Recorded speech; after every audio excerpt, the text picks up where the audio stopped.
بسم اللہ الرحمن الرحیم۔ عزیز طلبہ و طالبات، آج ہم اردو کلاس نحم میں بہادر شاہ ظفر کی غزل کے مشقی سوالات کے جوابات پڑھیں گے اور ان کو سمجھنے کی کوشش کریں گے۔ مزید مطالعے سے پہلے آپ اس ویڈیو کو لائک کیجئے اور اس پر کمنٹ کرنا مت بھولیے۔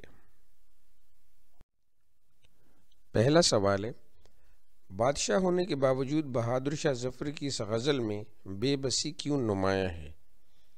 تو اس کا جواب ہے کہ بہادر شاہ ظفر کی اس غزل میں بے بسی نمایاں ہونے کی وجہ یہ تھی کہ وہ بادشاہ ہونے کے باوجود برائے نام اختیارات رکھتے تھے۔ تمام فیصلے ایسٹ انڈیا کمپنی کے ہاتھ میں تھے۔ علاوہ ازیں 1857 کی جنگ میں ان کے بیٹوں کو قتل کر دیا گیا۔ خود ان کو بغاوت کے الزام میں گرفتار کر کے رنگون میں قید کر دیا گیا تھا۔ دوسرا سوال ہے، چوتھے شعر میں زندگی کی شام ہو گئی سے کیا مراد ہے؟ تو اس کا جواب ہے کہ مصرع دن زندگی کے ختم ہوئے شام ہو گئی، پر اگر غور کریں تو یہ بات واضح طور پر سمجھ میں آتی ہے کہ شام سے مراد موت کے وقت کا قریب آنا ہے۔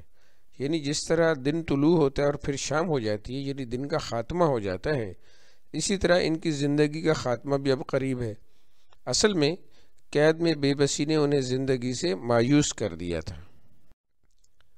اگلا سوال ہے، غزل کے آخری شعر میں شاعر نے اپنی کس حسرت کا اظہار کیا ہے؟ اس کا جواب ہے کہ 1857 کی جنگ کے بعد بہادر شاہ ظفر کو گرفتار کر کے وطن سے دور رنگون میں قید تنہائی میں ڈال دیا گیا تھا، جہاں ان کی زندگی بڑی بے بسی اور لاچاری میں گزری۔ انہوں نے اس حسرت کا اظہار کیا ہے کہ موت کے بعد ان کو اپنے وطن ہندوستان میں دفن کیا جائے۔ اگلا سوال ہے، دوسرے شعر میں بلبل اور صیاد سے کیا مراد ہے؟ اس کے جواب میں سب سے پہلے تو شعر ملاحظہ کیجئے کہ بلبل کو باغباں سے نہ صیاد سے گلا، قسمت میں قید لکھی تھی فصل بہار میں۔ بلبل ایک پرندہ ہے جبکہ صیاد کے معنی شکاری کے ہیں۔ اس شعر میں بلبل اور صیاد بطور استعارہ آئے ہیں، اور بلبل سے مراد خود بہادر شاہ ظفر ہیں، جبکہ صیاد سے مراد انگریز ہیں جنہوں نے بہادر شاہ ظفر سے اقتدار چھین کر انہیں رنگون یعنی برما میں قید کر دیا تھا۔ اگلا سوال ہے، غزل کے مقطع میں کوئے یار سے کیا مراد ہے؟ تو اس کا جواب ہے کہ کوئے یار کے معنی محبوب کی گلی کے ہیں۔ غزل کے مقطع میں کوئے یار سے مراد شاعر کا وطن یعنی ہندوستان ہے، جہاں شاعر نے بعد از مرگ دفن ہونے کی حسرت کا اظہار کیا تھا۔ اگلا سوال ہے کہ بہادر شاہ ظفر نے اجڑے دیار سے کیا مراد لی ہے؟ تو اس کا جواب ہے کہ بہادر شاہ ظفر نے اجڑے دیار سے یہ دنیا مراد لی ہے، جس میں اب اس کا دل بالکل بھی نہیں لگ رہا، کیونکہ ان سے ان کی طاقت یعنی بادشاہت چھن گئی ہے اور وہ خود وطن سے ہزاروں میل دور رنگون میں قید ہیں۔ جی آگے الفاظ و تراکیب کے معنی لکھیں اور ان کے جملے بنائیے۔ تو پہلا ہے جی عالم ناپائیدار یعنی فانی دنیا۔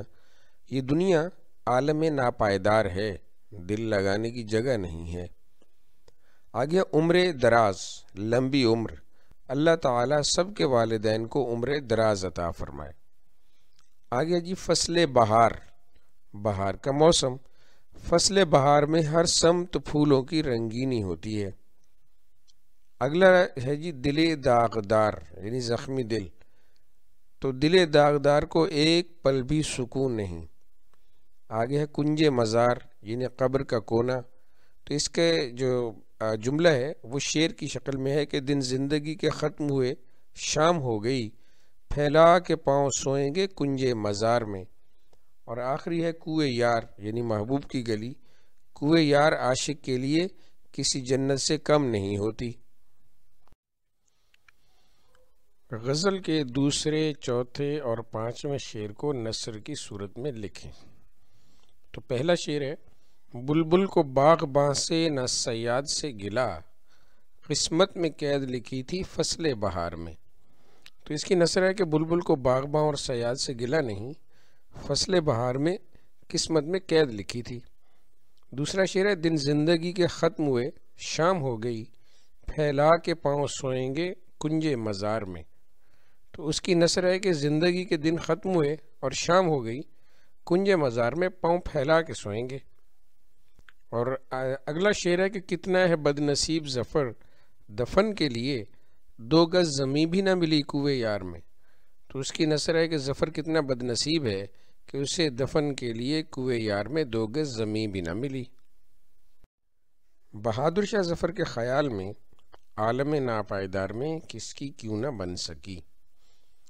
تو اس کا جواب ہے کہ بہادر شاہ ظفر کہتے ہیں یہ دنیا فانی ہے، اس فانی دنیا میں کسی کو بقا نہیں، چاہے وہ دولت مند ہو یا طاقتور، اسی لیے اس عالم ناپائیدار میں کسی کی نہ بن سکی۔